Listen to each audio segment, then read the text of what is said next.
Ok. Bonjour à tous, chers amis, nous sommes la veille de Rosh Chodesh Adar, le mois que la Torah nous dit Bari Mazle, le mois que le Mazal est fort. Et donc c'est sûr que le Mazal de notre cher Gabriel, qui son anniversaire est aujourd'hui, son Mazal est doublement fort. Une longue vivante santé à notre cher Gabriel et longue vivante santé à tous. On a dit à chaque fois que cette année particulièrement, le mois d'Adar, c'est un mois où on a 60 jours. C'est que dans la Torah, beaucoup de choses s'effacent dans 60. Et donc toutes les mauvaises choses s'effacent dans 60. Le mois d'Adar, c'est le mois de Mavim Besimcha qu'on rajoute dans la joie. C'est le mois dans lequel, grâce à l'anniversaire de Moshe, de cet Adar, le sort du peuple juif est devenu pour le bien. Aman qui ne savait pas quoi faire avec soi-même, il a pensé qu'à cause de cet Adar, le peuple juif va être exterminé, mais bien au contraire. Il s'est passé tout le contraire, on a rajouté la fête de Purim, mais cette année on a 60 jours, donc 60 jours de joie, 60 jours de bonheur. Et comme la Gemara nous dit, la seule différence qu'il y a entre le premier Adar et le dernier Adar, c'est le fait de voir de lire la Megillah. Donc à part ça, c'est exactement la même chose, on a exactement le même devoir de rajouter dans la joie, de rajouter dans la Simcha, quand on est le premier mois d'Adar, et ce soir au Chodesh, donc on va rajouter dans la joie, dans la Simcha pour tous. En tout cas, on continue le sujet qu'on a commencé la semaine dernière, le chapitre 49. Et si tu te rappelles ce qu'on a vu la semaine dernière, on avait vu l'histoire avec cet enfant qui a demandé à son père, est-ce que je peux te payer une demi-heure de ton temps pour pouvoir avoir du temps avec toi? On a vu que Dieu s'est contracté pour pouvoir donner la possibilité à être présent parmi nous et donner naissance à ce monde. On s'est dit, si Dieu il a fait cet effort, si ça s'appelle un effort, alors toi, qu'est-ce que tu fais pour lui? Et on a vu la semaine dernière, si tu te rappelles, que on a tous de devoir de trouver le moyen où mettre l'attention il faut. Comment être attentionné dans les choses importantes, la famille, les amis, le travail, la société, la communauté. Et parfois, il y a des gens qui disent c'est très difficile de tout arrêter pour se concentrer dans la prière, très difficile de tout arrêter pour faire la Torah et les mitzvot. Et on a vu comme quoi que si Dieu il a tout abandonné pour nous, combien nous devrions tout abandonner, ou en tout cas, quand on fait ce que Dieu nous demande, on devrait se concentrer pour lui. Alors maintenant, la question qu'on a posée aujourd'hui, le thème du cours, c'est au milieu d'une réunion avec la personne la plus importante. Le téléphone sonne, qui est la maladie du siècle. Qu'est-ce que tu fais? Tu t'arrêtes ou tu réponds? Parce qu'aujourd'hui, les gens, ils ont le téléphone qui sonne sans arrêt. Ils ont des papiers sur la table, des gens qui rentrent et qui sortent dans le bureau. Mais quand tu rentres en rendez-vous chez quelqu'un et la personne dit à la secrétaire, ne me dérangez pas, je suis en rendez-vous. Maintenant, je suis totalement occupé, pas besoin de rentrer, j'abandonne tout pour être occupé avec la personne. Et d'ailleurs, comme je dis à chaque fois, c'est une des choses que les gens ont remarqué quand ils venaient voir leur rabbi. Combien de gens disaient, c'était vraiment, ça avait l'air aux yeux de la personne, que leur rabbi n'avait rien d'autre sur la planète que cette personne qui est venue les voir. Alors qu'il y avait le monde entier à gérer, non. Cette personne se sentait, même si c'était pour 1 minute, 2 minutes, 5 minutes, il n'y avait rien d'autre d'important que la personne et ses soucis et ses problèmes. Comme j'ai dit, tu attends ce rendez-vous depuis longtemps. Finalement, la personne te donne le rendez-vous, tu es en rendez-vous avec la personne, et là, tout d'un coup, le téléphone, il sonne. Qu'est-ce que tu fais? Tu dis, monsieur, excusez-moi, je suis occupé, j'ai un téléphone, ou bien tu zappes le téléphone et tu t'occupes du rendez-vous. Quelqu'un de normal ne va pas répondre au téléphone.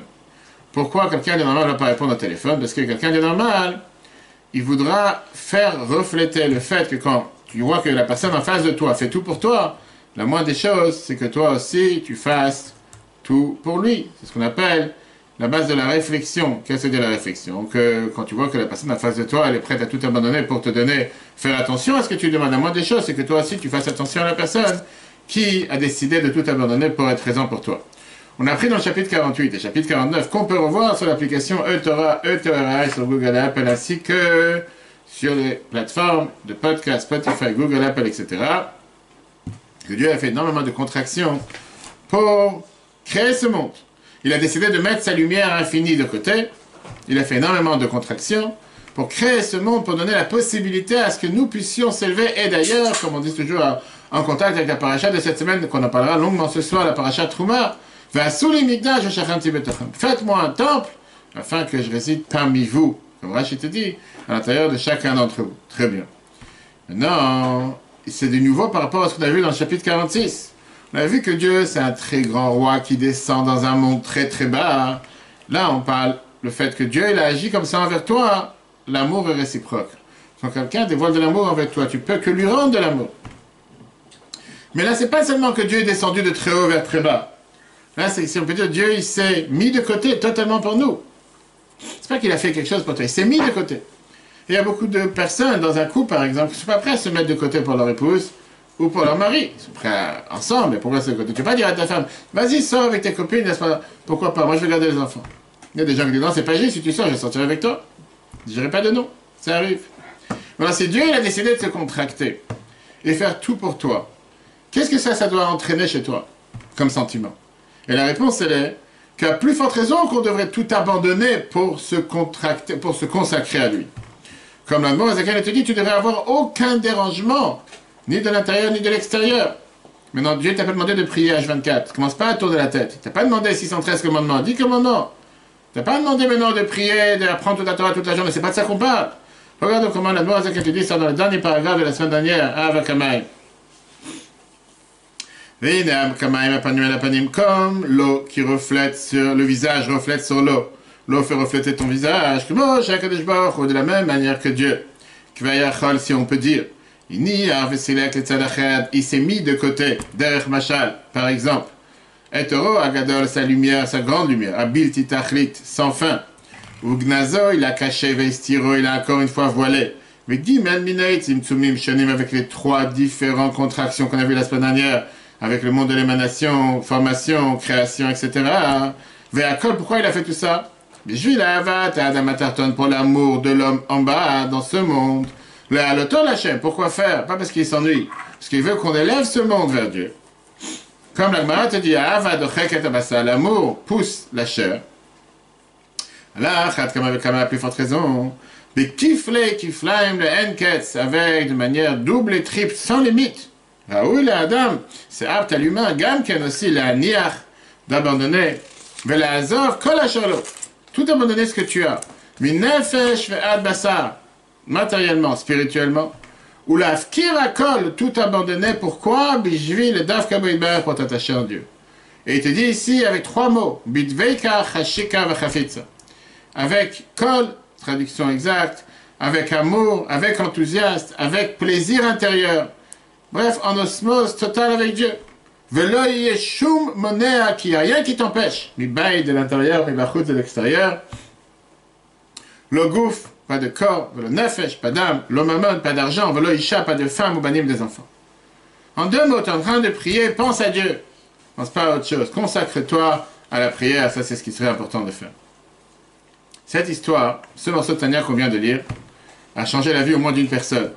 Le Rabbi Rachab, il a envoyé une fois le 5e rabbi de Chabad, il a envoyé une fois un de ses disciples en Bukhari qui était la partie, si tu veux, Sfarad de Russie. Tous les juifs de Géorgie, etc. Bref, tous les Bukharim, pour propager la Chassidut, propager les sources de Torah, renforcer la Torah. Et le Shliach qui est arrivé là-bas, il a commencé avec un cours de Tania. Un qui était présent, c'était un grand businessman qui est devenu riche, mais il a trouvé le temps d'être présent au cours, comme les riches qui sont présents parmi nous, qui apprennent le Tania tous les jours. Ils sont arrivés au chapitre 49, et là, il a vu ce qu'on vient de lire, que quelqu'un doit tout abandonner, matériellement, spirituellement, pour s'attacher à Dieu. Il a décidé, si c'est comme ça, j'abandonne tout. Je laisse mon business, je laisse tout. Il a pris les choses au sérieux. Il n'avait pas du Lechaim avant, certainement il vivait sur du Lechaim, dans ses veines. Il a tout abandonné, les voyageurs à Lubavitch, à la Yeshiva, Tamchit Mimim, pour s'attacher à Dieu. Maintenant, c'est un Baruch qui vient de Bukhari, donc il ne connaissait pas le Yiddish. La langage, ils apprenaient la langue avec laquelle il parlait à la Yeshiva. Il connaissait très peu dans la religion. Mais il a trouvé quelqu'un qui apprenne avec lui, et alors il a commencé à monter dans les études. Quand le rabbi disait un discours chassidique, un mamar de chassidut, le bachour était en face de lui. Et pendant tout le temps, il n'enlevait pas ses yeux du rabbi, il était en face, en train d'écouter, en train d'absorber. Malgré qu'au départ, il n'a pas compris. À la fin, il a réussi à comprendre le fameux long Hemshech Samervav. C'est un discours du rabbi qui a duré des semaines et des semaines, sur plusieurs étapes, etc. Profond des enseignements de la chassidut, qu'il disait à l'époque à la yeshiva, qu'on enseignait à tous. Après quelque temps, il est rentré en Yechidut, en audience privée chez le rabbi, il a reçu sa bracha, son accord de pouvoir retourner dans son pays, trouver son mazal pour se marier. Le rabbi l'a béni avec un bon shidur, un bon mazal. Et le bachou, il a dit, demande une bracha pour la richesse. C'est déjà riche au départ. Le rabbi, il a fait un grand sourire, il a béni avec ça aussi. Il retourne en Bukhari, il s'est marié, il est devenu encore une fois un très grand riche, et il a continué à réussir dans sa vie. En deux mots, cette phrase qu'on vient de voir, lui, il a pris ça, il s'est dit, c'est comme ça, j'abandonne tout, je me focalise. C'est pas ça qu'on demande à chacun d'entre nous. On ne demande pas de tout laisser tomber et de commencer à monter en extase avec Dieu. Je vais prier 3 heures, je vais prier 3 heures Mintra, 3 heures Marie, je vais apprendre Rita 3 fois par jour, je vais faire un bain pendant des heures. Non, tu as assez une vie. Tu dois aussi travailler pendant 6 jours et le 7e, tu te reposeras. Ce qu'on te demande, c'est que les moments que tu consacres à Dieu, un moment de cours de Torah, une prière, tu fais une bracha, sois focalisé sur ce que tu fais. Cette semaine, il y avait un article très intéressant sur un Schler du Rabbi à Toronto qui malheureusement il souffre de la maladie dans la colonne vertébrale depuis 2 ans, des années aussi. Bref, il souffre énormément. Que Dieu lui envoie une fois Shlema. Et là, il a dû être transféré à New York pour la suite des soins. Il a écrit tout un article en disant: je demande à tout le monde que pour ma refoua Shlema, pour ma guérison, faites attention à 2 bénédictions. La première à Shariatza, on fait tous les matins, et le soir à ma pile avant de dormir. Et il explique. Il dit tout le temps que tout va bien, tu ne te rends pas compte. Il fait, mais au moment que tu as un problème, que tu ne veux pas te lever, que tu ne veux pas aller aux toilettes, et que tu ne veux pas évacuer, et les énormes souffrances qu'une personne peut avoir de ça, tu commences à apprécier cette bénédiction qu'on fait tous les matins pour remercier Dieu, comment il a créé le corps humain. Fais la même chose. La bénédiction que tu fais tous les soirs avant de dormir, que tu demandes à Dieu de faire tomber le sommeil sur tes paupières. Tu sais que ça veut dire, des fois tu passes des nuits blanches, tu n'arrives pas à dormir parce que tu as tellement de souffrance. Tu fais, combien on devrait remercier le bon Dieu? J'ai lu cet article, j'ai envoyé à plusieurs personnes, j'ai dit, c'est la réalité, mais c'est malheureux que tu dois entendre quelqu'un qui souffre pour le dire. Prenons conscience de ça tous les jours. Ça, c'est ce que Admor Azak a écrit dans ce paragraphe. Si on résume la première partie du chapitre 49, avant de passer au deuxième paragraphe aujourd'hui, on a vu que Dieu il a fait plusieurs contractions. Pourquoi? Pour pouvoir faire place au monde afin qu'on puisse exister. On a vu qu'il y a les 3 types de contractions généraux qui existent, c'est les 3 mondes. Le monde de la création, formation et l'action. Tout le but, c'est quoi? C'est de créer un être humain comme nous, avec un corps matériel, un corps obscur, pour transformer l'obscurité, sanctifier son corps et le monde. Et de la même manière que Dieu a fait ça pour nous, combien nous avons le devoir de faire ça pour Dieu? Alors, quels sont les exemples concrets dans la vie de chacun d'entre nous? Parce qu'on a vu que c'est ça le but, c'est pas juste apprendre des choses qui sont totalement abstraites, totalement spirituelles. Quand on apprend la Torah, il faut savoir mettre tout de côté. Je suis en train d'apprendre, je ne suis pas en train de répondre à des messages. Je suis en train d'apprendre, c'est renforcer, être fort sur sa fatigue, que la tête soit totalement focalisée dans la Torah, comme s'il n'y a rien d'autre. Comme on dit que Rajbi, son métier, c'était l'étude de la Torah, on te dit, pendant que tu apprends, quand j'ai dit plusieurs fois, le Rabbi dans les discours, il rappelait comment quand on apprend la Torah, ça doit être considéré comme Shabbat. Qu'est-ce que ça veut dire comme Shabbat? Shabbat, c'est pas téléphone. Tu apprends, maintenant tu apprends. C'est juste quand tu apprends que tu te rappelles, je vais faire telle chose, je vais faire telle chose, je vais envoyer un message, je vais appeler l'autre personne. Parce que le mauvais penchant, il sait que cette demi-heure ou cette heure que tu as consacrée à l'étude, il ne faut pas que tu apprennes.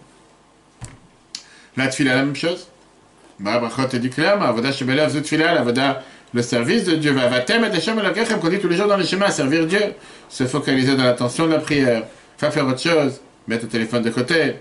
Et ça, c'est la particularité de Mincha, la prière de l'après-midi, que tu mets le travail de côté, tu abandonnes ton travail, tu te lèves et tu commences à prier. En plein jour, en plein rendez-vous. J'ai rendez-vous avec tout le monde, mais j'ai aussi rendez-vous avec le bon Dieu. C'est important. Donner la tzaka, mais l'autre asadim, pas seulement quand c'est facile. Quand aussi c'est difficile. Ah, quand c'est facile, c'est normal de donner. Quand c'est difficile, c'est là l'effort. Pourquoi? Parce que c'est ce que Dieu demande. Maintenant, on va voir comment tout ce qu'on vient de dire, en vérité, c'est ce qu'on dit tous les jours dans le schéma. Parce qu'on sait très bien qu'on prie 3 fois par jour, beaucoup d'entre nous, mais beaucoup ne comprennent pas ce qu'ils prient, ce qu'ils se forcent à prier en hébreu.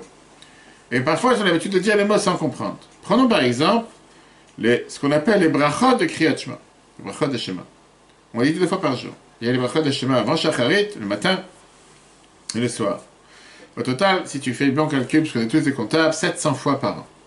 700 fois par an, tu dis les mêmes phrases. Tu peux avoir 80 ans, tu les as dit des dizaines de milliers de fois. Et tu ne sais pas encore ce que ça veut dire, c'est quoi ces brachot. Pourquoi ces brachot sont appelés Bichot Kriyat Shema? Dans la halakha, dans le texte, pourquoi c'est appelé les brachot de Shema? Pourquoi pas autre chose? Aujourd'hui, on va voir, j'espère qu'on va avoir le temps de terminer ce cours, cette révolution qui te donne l'explication. Quelle est l'importance de ces brachot de Shema? Comprendre le Shema, on va voir la différence avant et après. Tout d'abord, revenons d'abord en général à l'explication qu'on a vue dans les autres chapitres. C'est quoi le but d'une bracha tout court? Il y a plusieurs types de brachot, catégories. Ça, ce qu'on appelle bichot aneinim, les brachot qu'on fait avant de manger, profit, on a vu ça dans tous les cours de l'Alakha qu'on a le mardi, qu'on peut revoir sur l'application Torah. On vient de commencer une nouvelle série la semaine dernière sur les lois des talit, quel habit, quel type de talit, quel fil, etc. Par exemple, un motzi lechem min haaretz, on va manger du pain. Après, on a les brachot de shevach ve'odaya, les brachot de remerciement et de louange, comme à Gomel, quand on a pris l'avion, ou certains quand ils conduisent dans la rue. On va faire à Gomel tous les jours, parce qu'ils ne conduisent pas forcément comme il faut. Et après, on a les brachot à mitzvot, les brachot à les mitzvot, avant de faire les mitzvot, chacun des chaînes, mitzvotav et tzivanu. On remercie le bon Dieu de nous avoir donné tel et tel commandement, mettez tefillin, mettez talit, mettez tzitzit, etc. L'allumage de bougies, montre pas de talit. Quand tu dis le schéma, c'est une mitzvah de la Torah. Tu dis clairement dans les schémas, tu as le devoir de lire le schéma 2 fois par jour. Alors, qu'est-ce que ça devrait être la bracha du schéma? La logique dit que la bracha aurait dû être Baruch Ata Hashem, Asher Kedeshanu Mitzvotav Vetzivanu Likro Kriyat Shema. Comme on a Likro Megillah, si Dieu veut, dans un mois et demi. Dans un mois et demi. Maintenant, quel rapport entre les bénédictions qu'on lit avant le schéma et le schéma? Et quand tu commences à analyser, tu vas voir qu'il n'y a aucun rapport. Le brachot te parle des sujets qui n'ont aucun rapport. La première bracha, c'est Yot Tzeror Uvo Rechoshech. Ose Shalom Uvo Re'etakol. Dieu, il a créé la lumière, créé l'obscurité. On ne va pas dans les détails pourquoi un c'est Yotzer, un c'est Boré, un c'est formation, un c'est la créer. Ça, c'est un autre cours. Ça, c'est ce qu'on fait tous les Shabbats au Kiddush ici au Betrava. On apprend les paragraphes de la prière. Ose Shalom, il fait la paix au Boré Re'etakol. Il a tout créé. Quel rapport? Pourquoi tu appelles ça la bracha du schéma? En quoi c'est un rapport avec le schéma? On parle sur les merveilles de la création, sur les anges qui font des louanges à Dieu, Kadosh, Kadosh, Kadosh, etc. Le soir aussi. La deuxième bracha des brachot Kriyat Shema, c'est Ahavat Olam. Ahavat Olam Aftanu, ou Ahavat Rabba, ça dépend des langages. On parle sur l'amour que Dieu a pour le peuple juif et le don de la Torah. Après, bien sûr, il y a les brachot qui sont après le schéma, comme Gaal Israël, mais ce n'est pas le sujet aujourd'hui. Parce que pour l'instant, on parle des brachot qui sont avant le schéma. Maintenant, pourquoi ces brachot sont appelés brachot Kriyat Shema? Quel rapport ils ont avec le schéma? C'est une vieille question. Ce n'est pas une question qu'on a besoin de la chassidoute pour l'éclairer. C'est une question qui a déjà été débattue dans les poskim, dans les décisionnaires, comme le Rajba par exemple. Le Rajba a été dit qu'il n'y a aucun lien entre ces brachot et le schéma. Parce que si c'est un lien, on aurait dû dire à chaque échelle de Mitzvotav Vetzivanu Likro Kriyat Shema. Mais tu parles des brachot que les Chachamim ont instauré, et quand on ne savait pas où les mettre, on a dit, tiens, il y a une place vide ici. C'est quand tu es en train de construire un bâtiment, tu ne sais pas quoi faire avec le reste du ciment, viens, on les jette là-bas. On l'a jeté là-bas, et c'est devenu les brachot Kriyat Shema. Ça, c'est l'explication du Rajba. Pourquoi pas? C'est des louanges à Dieu. La tefila, c'est des louanges à Dieu. Pourquoi? On a déjà parlé des louanges avant, les mettre là-bas. Le Moazakan, il n'est pas d'accord avec ça. Le Moazakan, il dit, c'est pas suffisant.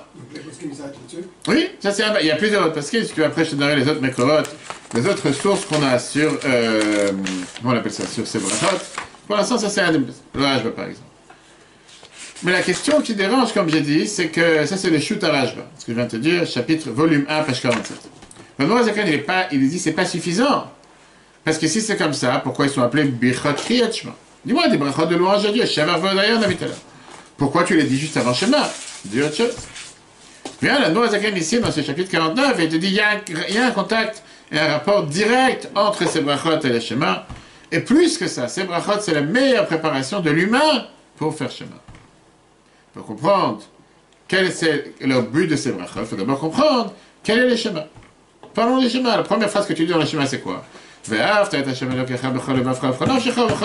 Premier paragraphe, tu aimeras Dieu ton Dieu, tu aimeras de tout ton cœur, de toute ton âme et de tout ton bien. Et on a ici deux étapes, il vient te décrire.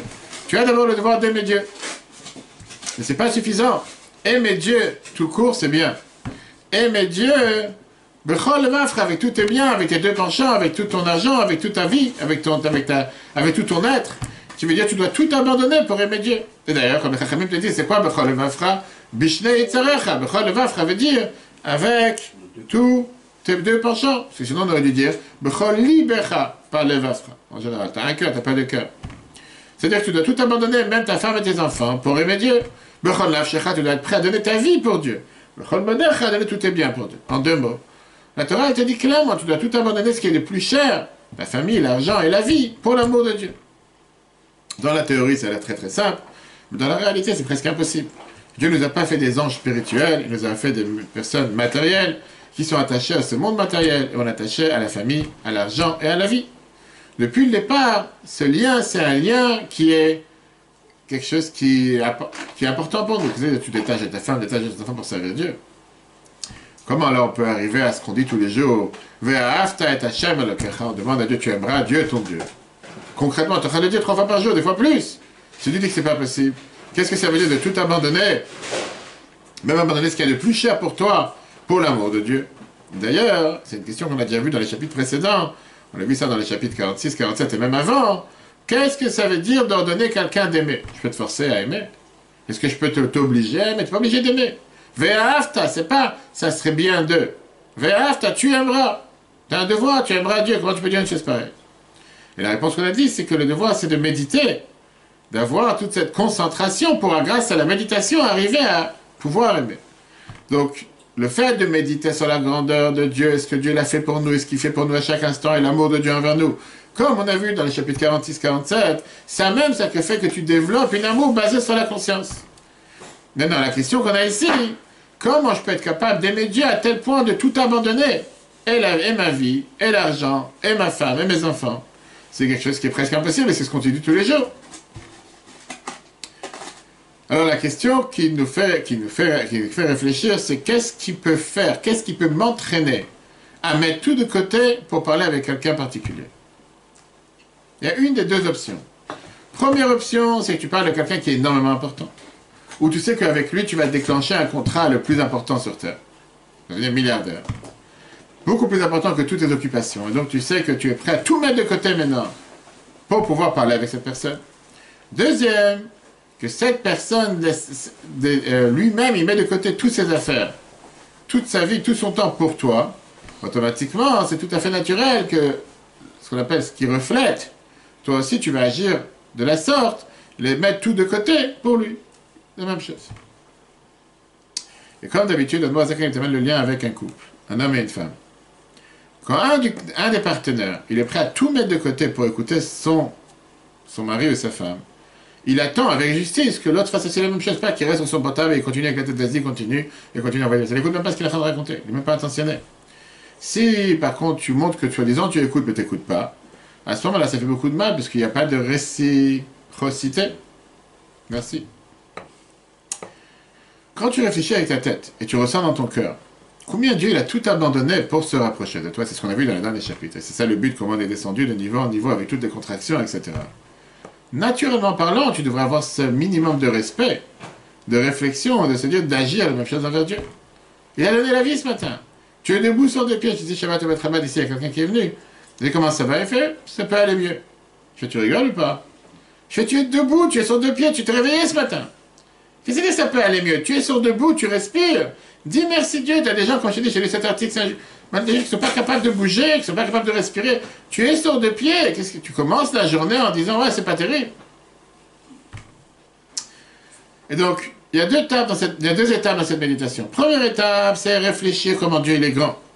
Deuxième étape, combien Dieu il nous aime, et combien il a tout abandonné sa grandeur juste pour nous.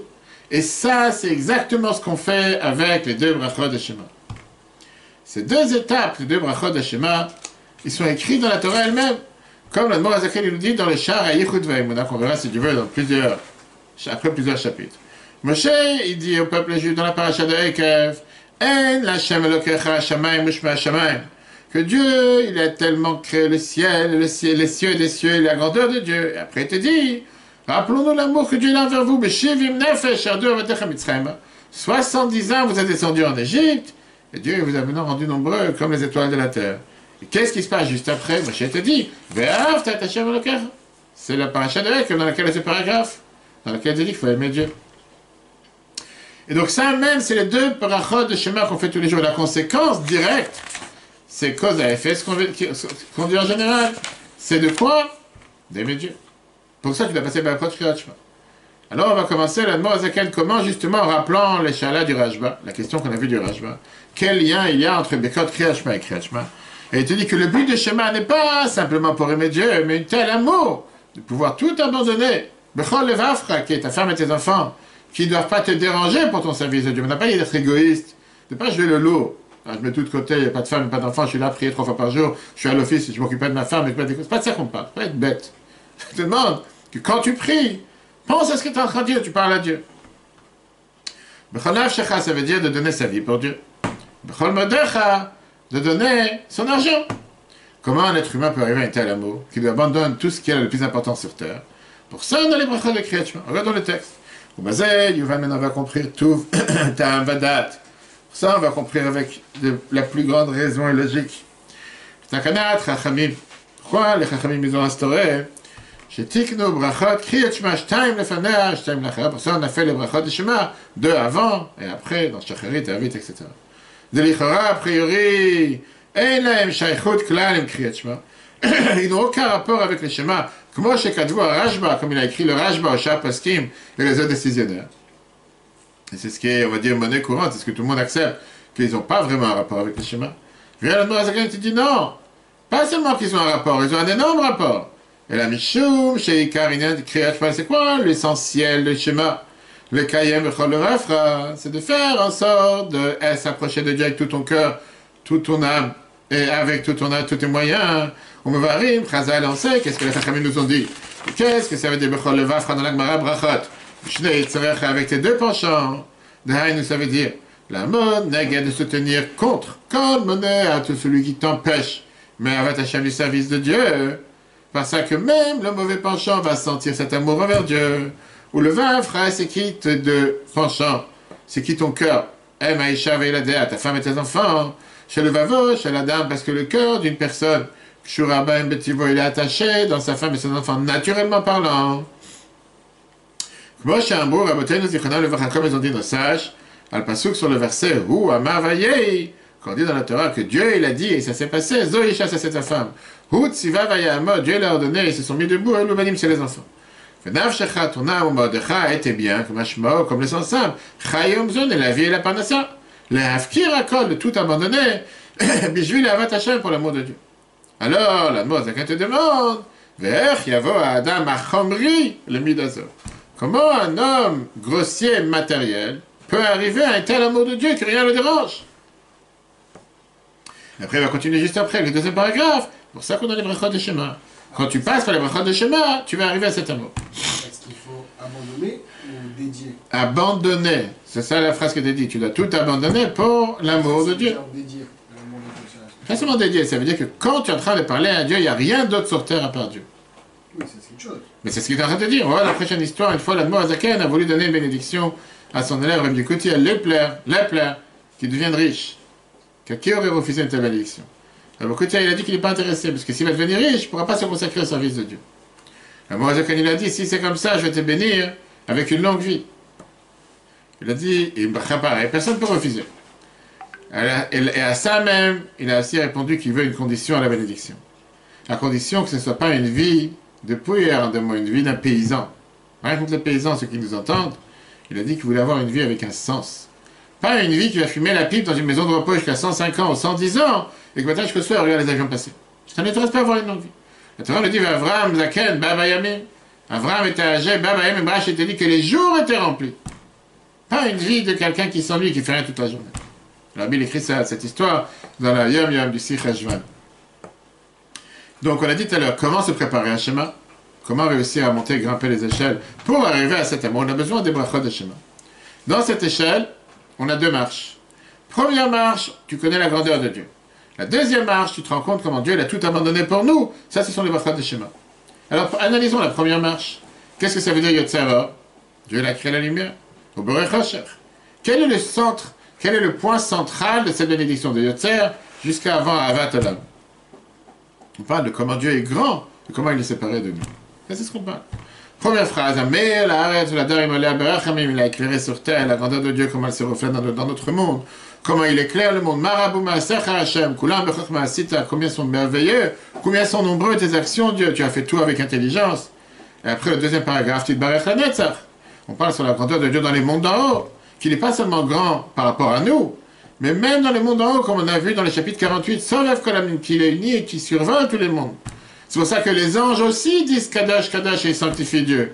Qui vient montrer que Dieu il est beaucoup plus élevé et que eux-mêmes n'arrivent pas à comprendre Dieu. Et ils sont totalement annulés à Dieu. Et c'est pour ça que dans la première bracha du Shema, la Tfila de David, on parle aussi sur la grandeur de Dieu, comme elle reflète sur la création du monde. Regarde le texte. Car c'est pour ça que la première bénédiction du Shema, c'est quoi? C'est Yotzera, qu'il a créé la lumière comme préparation à l'amour de Dieu pour le Shema.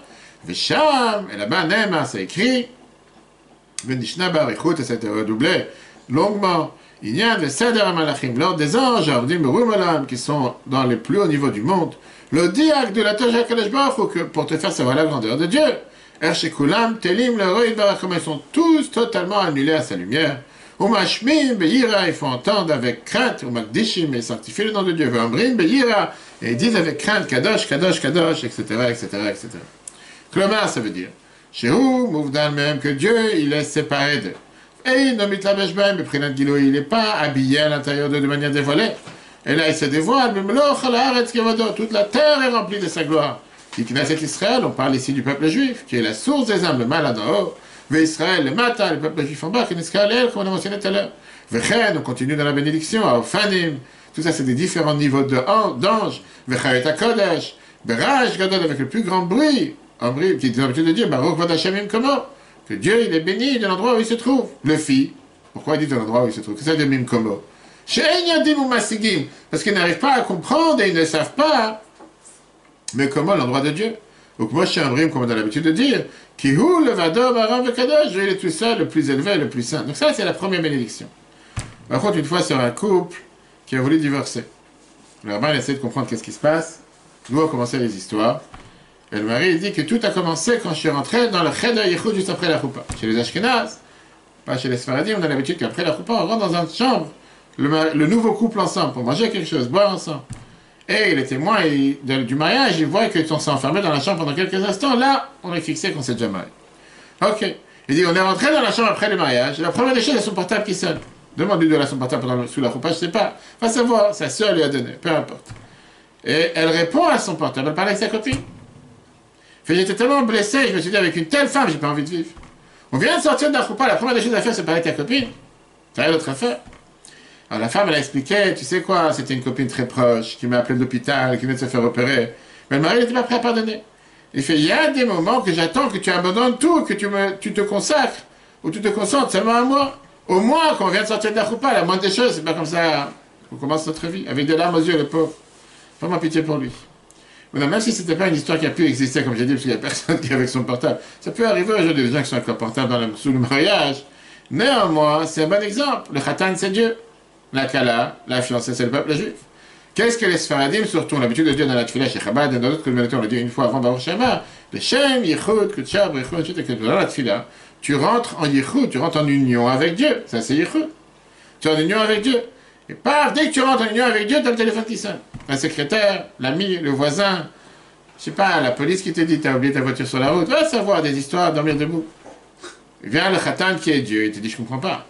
On vient de rentrer en union ensemble, et c'est maintenant que tu parles avec quelqu'un d'autre. Non, c'est pas sérieux. Alors c'est vrai que Dieu il attend de nous de tout mettre de côté pour se consacrer à lui, mais parfois, malheureusement, on comprend pas ce qu'il veut.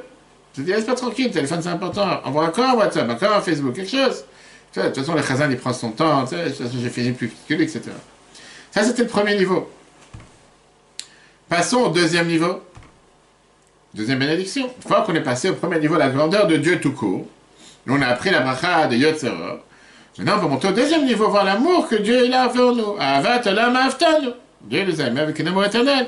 C'est la bracha qui nous parle, toute cette bracha nous parle de l'importance de l'amour de Dieu envers nous. Il nous a donné la Torah, il nous a tout donné. Et ça se reflète sur le premier et dernier mot de cette bénédiction. Avat olam ahavtanu otamid, abocher be'amo Israël be'ahava. Qu'il a choisi Dieu avec amour. On parle de deux amours. Et ça, c'est ce qu'on dit aussi le soir. La prière de Marie. Qu'est-ce que ça veut dire? La Torah, elle est tellement proche de toi sur chaque instant. Comme on dit dans notre frila du soir, qui aime, que Dieu et notre vie, Dieu nous donne tout ce qu'on a besoin dans chaque détail. Le travail, le couple, le manger, les habits, dormir. La Torah, elle est présente dans chaque étape de notre vie. La nouveauté, c'est quoi? C'est que Dieu il a abandonné les anges, qu'on a dit dans la première bénédiction, les malachim. Il est descendu envers nous pour nous donner la Torah. Et ça exprime le plus l'amour qu'il a envers nous. Donc maintenant que tu t'es préparé, que tu as compris ce que tu es en train de dire, pas t'aller en phonétique, ou tu as lu, je sais pas, un nom que tu comprends pas, et que tu comprends ce que tu viens de dire, que Dieu il est tellement grand, que Dieu il a tout abandonné pour toi, pas pour le monde, pour toi, comme on l'a vu dans Yitro, Anochi Hashem Elokecha, je suis Dieu, ton Dieu.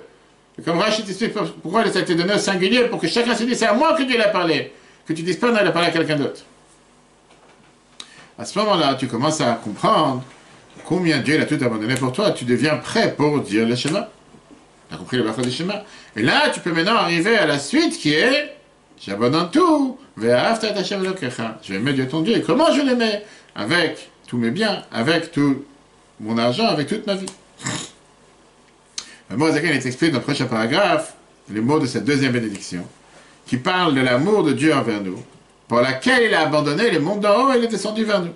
Avat olam ahavtanu, le fait qu'il a tellement grand amour envers nous, il a dû contracter sa lumière pour qu'elle éclaire dans ce monde. Hachem Elokeinu, ça veut dire Dieu, notre Dieu, qui devient notre Dieu. Comme on l'a expliqué dans le chapitre 47, c'est pas suffisant qu'il soit Hachem de manière qui est totalement surnaturelle. Mais Elokeinu, qui est le compte numérique nature, qui vient et qui s'habite dans la nature. Que ça soit pour moi, mon Dieu, pas le grand Dieu qui a créé le monde, mais pour moi, il ne parle pas. Chem l'agdol avitera chamat alen, il a une tellement grande pitié. Ou pas seulement une pitié, il s'est tellement pas concerné, ou tellement grande affection pour chacun d'entre nous. Beaucoup plus que l'amour, et beaucoup plus que ce qu'il a fait pour les anges. Et après on continue de Avinu Malkeinu, Bavo Shemcha Agadol, notre Père, notre Roi, pour ton grand nom, Tolicheinu Me'era Komimut L'artenu, que tu nous amènes très rapidement de retour à notre terre. Et même ceux qui sont aux côtés, ils disent exactement la même chose. Et c'est la raison pourquoi on prend les 4 tzitzit. Mais Abba, 4 fois Ta'aret, que de la même manière qu'on réunit les 4 tzitzit des 4 coins, que Dieu nous réunisse des 4 coins de la terre pour nous ramener à Yerushalayim. On va étudier cette semaine. Non, on continue juste après, se rappelant la fête, comme le Shulchan Aruch te dit que quand on dit toutes ces phrases, on doit se rappeler d'Amalek, ce qui s'est passé avec Myriam, avec le Hegel, le Matan Torah, et Mar Sinai, ou Vanu vacharta mikolam velachem. Tu nous as choisis parmi tous les autres peuples et les autres langues. Regarde, Boazaken te dit, on ne parle pas maintenant qu'il a choisi l'âme. Le Shema, c'est une parcelle de Dieu. Il a choisi le corps juif, qui ressemble exactement à un corps des non-juifs, des nations du monde. Mais néanmoins, Dieu a préféré choisir le peuple juif à son nation. On se rappelle ce qui s'est passé il y a 2 semaines. Oui, Dieu a demandé à tout le monde de recevoir la Torah. Malheureusement, tout le monde a dit non. On était les seuls à dire oui. Mais Keraftan, et on termine la bénédiction. Dieu nous a rapproché le Odot Lecha, ou les Achetra pour te remercier, ou les Achetra pour s'unir avec toi. On parle la première fois de cet amour qu'on a avec Dieu, jusqu'à ce qu'on est totalement unis avec Dieu. Et là, tu peux que Ve'aftat Hashem Elokecha. Tu peux que l'aimer. Ah, c'est pour ça qu'on a après la deuxième bénédiction, qui explique l'amour de Dieu pour le peuple juif. Avat olam aftanu Hashem Elokeinu. Dieu nous a aimés, notre Dieu est notre Dieu. Qu'est-ce que ça veut dire qu'il nous a aimés? Sheni Arkotzva Malak de Shimon a laissé tomber tous les anges, toute cette armée des anges qu'il y a dans le ciel. Veshra Shrinato Alenu, il a décidé de faire descendre la divinité spécialement sur nous. Liot Nekra Elokeinu, d'être appelé notre Dieu. Comme on dit plus tard, comme on a vu dans le chapitre 46, qu'on peut voir sur l'application Torah. Eloke Avraham, Eloke Yitzhak, on parle pour nous, comme on l'a mentionné plus haut. Vehainu, comme on l'a dit tout à l'heure. Ava Dochek et Tamasa, l'Agmara dit que l'amour repousse ou contracte la chair, qui veut dire que parfois, grâce à l'amour, quelqu'un il est prêt à se contracter. Quand on s'aime, on est prêt à se faire une petite place. Ça veut dire que je m'étale sur toute la banquette. Tu sais qu'il y a de la place pour tout le monde, parce qu'on aime tout le monde, donc tout le monde fait de la place pour tout le monde. Le fait que Dieu nous aime, il s'est contracté. C'est pour ça que cet amour est appelé un amour éternel. Le fait que Dieu s'est tellement contracté, sa grande lumière, un bilti tachlit qui est infini. La beige prinat vous de s'habiller de manière limitée. Un ikra olam, ça s'appelle le monde c'est un monde qui voit la lumière de Dieu. Ba'avour avat amo Israël, pour l'amour que Dieu a envers son peuple juif, que de le va melav, pour pouvoir se rapprocher de lui. L'ikalel pour être englobé dans cette union qu'on a avec Dieu. C'est ça qu'on continue à dire. Avat olam, chemlak de la vitera, avec une énorme affection, un énorme amour. Vitera, et en plus, c'est quoi le mot vitera? C'est que Dieu nous a rapprochés de lui encore plus que le rapprochement de Dieu de toute cette armée d'anges qu'il y a dans les cieux. On termine avec Dieu nous a choisis parmi toutes les nations et toutes les langues. De quoi on parle? Qu'il a choisi à Gouf Achamri, le corps matériel de chacun d'entre nous. Anin Mebechambrioto, qui a l'air, dans sa grossièreté, le Gouf et Olam aux nations du monde. Vekeraftan nous a rapproché le Odot pour le remercier au Férouche. Et l'explication chez l'Oda de qu'est-ce que ça veut dire on remercie ici. On expliquera une autre fois. Ou les Achetra, s'unir avec Dieu. Les Kalel, les Yechoda, s'unir totalement avec Dieu, comme on l'a mentionné tout à l'heure. La plus belle histoire que le Rabbi lui-même a racontée, qui s'est passée avec un de ses shluchim sur tout ce qu'on vient de voir, c'est l'histoire que j'ai racontée plusieurs fois avec le Rav Breshefeld. Toujours vivant chez le Rabbi à Minnesota, il a essayé plusieurs fois de rencontrer un juif qui à l'époque n'était pas du tout religieux, il décédait déjà depuis quelques temps, il s'appelle Vel Velgrin. C'était un des plus grands scientifiques juifs de notre époque, il travaillait pour la NASA, épidémiologiste, et finalement il a réussi à obtenir un rendez-vous avec lui. À la fin de sa vie, il avait une très longue barbe blanche, il s'est rapproché du Rabbi, il a rencontré le Rabbi des centaines de fois, il travaillait pour la NASA, le Rabbi lui demandait de continuer, il a beaucoup d'histoires avec lui très riches. Ouais, il a eu un rendez-vous avec lui, c'était dans l'après-midi. Le Rav Feller, je l'ai du Rabbi qui était jeune à l'époque, qui rentre voir ce grand scientifique, Et ils discutent, surtout si ce sont des sujets de foi, philosophie. Et tout d'un coup, il voit que bientôt il va faire nuit à Shkia. Il se lève pour faire mincha. Mais tout celui qui connaît le Raphaël, j'ai parlé avec lui des dizaines de fois. C'est un grand clown. Il est un grand humoriste. C'est bien. Maintenant, le grand docteur Green, Velvel Green, il n'a pas compris que ce monsieur, il se lève en pleine discussion. Parce qu'il y a le soleil qui va se coucher. Il met son gars dans son bureau. Pas il dit, excusez-moi, je dois aller aux toilettes. Laisse tomber. Dans son bureau. Il se met devant le mur. Il commence à faire mitra. Alors qu'il n'a rien compris. Il travaille dans la NASA, mais il n'a pas compris qu'est-ce qui se passe. Il dit, comment quelqu'un comme lui, il interrompt un rendez-vous avec quelqu'un si important que lui pour une prière. À la fin, il lui dit, excusez-moi, monsieur le rabbin, j'ai été très vexé de votre comportement. Le rendez-vous est terminé. Tu n'as pas honte? C'est ça que tu te comportes? Le Raphaël, il lui dit, peut-être ce que nous sommes en train de faire, c'est important, mais il n'y a pas quelque chose de plus important que prier envers Dieu. Le Dr Green, il a compris qu'il a devant lui quelqu'un qui a confiance, il a une foi dans ce qu'il fait, et il est devenu plein pas seulement d'admiration envers la personne. Il a commencé à se rapprocher à Raphaël avec Tavelu Arabi, c'est devenu un juif pratiquant. Alors, il a raconté cette histoire dans le discours de Shabbat, Sav 85. Mais combien ça l'a transformé, lui-même il a raconté, j'ai entendu ça de lui aussi, qu'il a vu quoi, il y a des choses plus importantes que de parler avec moi dans la vie. Il y a un Dieu sur terre. Enfin, mais d'autres histoires que la Bible avait racontées aussi en 85, avec Chase, David Chase, qui était un des plus grands dirigeants de banque Chase en Amérique, qui pareil, il avait un yacht. Une fois, il a demandé à son capitaine, qui était non-juif, dis-moi où est l'Est. Dans le yacht, c'est son petit l'époque. Bon, l'autre, certainement, il veut savoir où il n'y avait pas de GPS à l'époque. Après le soir, l'après-midi, il demande dis-moi où est l'Est. Le bateau, il tourne, il veut savoir où il se passe. Après 2-3 fois, il dit qu'est-ce qui se passe? Tu veux devenir commandant de bateau? Il fait non, on a l'habitude de prier 3 fois par jour au bon Dieu. Pour ça, on se tourne vers là, je demande où est l'Est. Le Rabbi a raconté cette histoire, comment ce non-juif. Il s'est dit c'est incroyable que quelqu'un qui est un millionnaire, qui a tellement d'argent, qui a tellement d'affaires, la seule chose qui l'intéresse, c'est de savoir où est l'Est pour prier à Dieu. Si c'est comme ça, c'est pour moi aussi que je consacre un temps de ma vie pour prier à Dieu. Ça, c'est ce qu'on vient de dire. On n'a pas dit qu'il faut arrêter de travailler. Le Rabbi n'a pas dit arrête ton business, arrête tout, va prier à Dieu H24. Mais le moment où tu pries, consacre-toi à Dieu, fais ce que tu dois faire. Alors, ce qu'on a vu dans cette deuxième moitié, qui est pourquoi les Chachamim ont instauré les brachot de Shema avant et après le Shema. On a appris c'est quoi le but du Shema, pour pouvoir aimer Dieu, et pour ça, comprendre que Dieu l'a tout abandonné pour pouvoir l'aimer. Pour arriver à un tel amour, on fait la bracha de Yotzer, qui n'est pas la grandeur de Dieu. Après ça, une fois qu'on a compris la grandeur des mondes avec lesquels Dieu a créé son monde, l'amour que Dieu a pour nous, parce qu'il a tout abandonné pour nous, et donc nous on a tout abandonné pour lui. Et je reviens à un sujet intéressant. Je sais c'était dans quel cours que quelqu'un m'a dit cette semaine, je voulais savoir est-ce qu'on doit sauter les prières quand on arrive en retard au minyan. C'était dans ce cours. Et j'ai dit que l'Admor Azakan était contre. Parce que l'Admor Azakan, il vient et te dit justement que puisque tu es en train de monter des échelles, comment tu peux sauter? Alors oui, c'est vrai que dans la halakha, dans certains endroits, on ne te parle. Mais là, entre nous, c'est très bien que beaucoup de gens qui sautent, pas forcément après vont continuer. Donc qu'est-ce qu'on a vu dans ce chapitre 49, qui n'était pas un chapitre de Tanya, on dirait plus du Shulchan Aruch qu'autre chose, ou l'explication de la Tfila, qu'est-ce que ça veut dire ces brachot de Shema, et le lien qui est avec le Shema. Contrairement aux autres poskim qui te disent non, ça n'a pas forcément un lien, bon, pourquoi pas? La leçon concrète qu'on apprend pour chacun d'entre nous, c'est quand tu dis les brachot de Shema, ne pas les dire sans méditer, sans réfléchir à ce que tu dis. Arrête-toi un instant, comprends la grandeur de Dieu, de quoi tu parles, pourquoi tu es en train de dire ces phrases, l'amour que Dieu a envers nous, comment cet amour doit s'exprimer de nous envers lui, automatiquement, tu arrives à faire Hafta. Une fois qu'on a vu la préparation au Shema, mercredi prochain, si Dieu veut, on parlera de le Shema lui-même et les différents paragraphes du Shema. Ve'afta, ve'ayem Shema, et là on va comprendre qu'est-ce que nous faisons tous les jours, 3 fois par jour. Le cours sera rappelé sur l'application et sera, si Dieu veut, cette semaine, on a la 17e mission sur les Daïta Israël avec nos soldats.